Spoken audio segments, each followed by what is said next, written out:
Koyna express AC कोचचा अनुभव, ते पण एवढ्या किमतीत.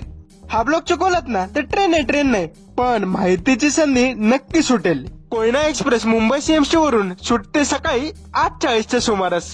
मी गेलतो एसी लोकलने. त्याचे तिकीट, त्याची किंमत, त्याचा दर किती असेल आता नाही सांगणार. त्याच्यासाठी तुम्हाला पूर्ण व्हिडिओ बघावा लागेल. माझा प्रवास होता मुंबई सीएमसी ते वाठार पर्यंतचा, पण ही कोयना एक्सप्रेस जाते कोल्हापूरच्या रांगडा मातीतील पायवाट. दृश्य बघितल्यानंतर मनात उत्स्फूर्त अशी भावना निर्माण होते. कोयना एक्सप्रेस थांबते 29 वेळा. सीएमसी, दादर, कल्याण, कर्जत, खंडाळा, पुणे आणि वाठार आणि शेवटचं स्थानक ते म्हणजे कोल्हापूर. मन न विचलित करता तुम्ही आता प्रवासाचा आनंद घ्या. आपण भेटू परतीच्या प्रवासामध्ये. याच व्हिडिओमध्ये. दुसरीकडे जाण्याची काही गरजच नाही तुम्हाला.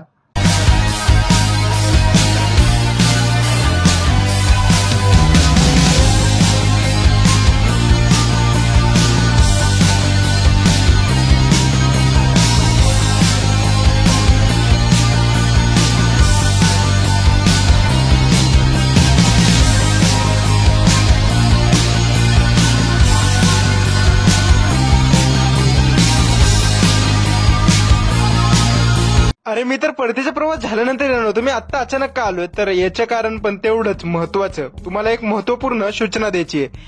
कोयना एक्सप्रेस मधून जर तुम्ही प्रवास करत असाल तर तुम्ही खाद्यपदार्थ स्वतःचे डबे घेऊन या. मी असं का बोलतोय कारण काय, इथले खाद्यपदार्थ खूप तुमच्या शरीरास हानिकारक आहेत. थोडक्यात अभिप्राय देऊन मी माझे 4 शब्द संपवतो. तुम्ही तुमचा प्रवास पुन्हा एन्जॉय करू शकता, म्हणजेच त्याचा आनंद घेऊ शकता.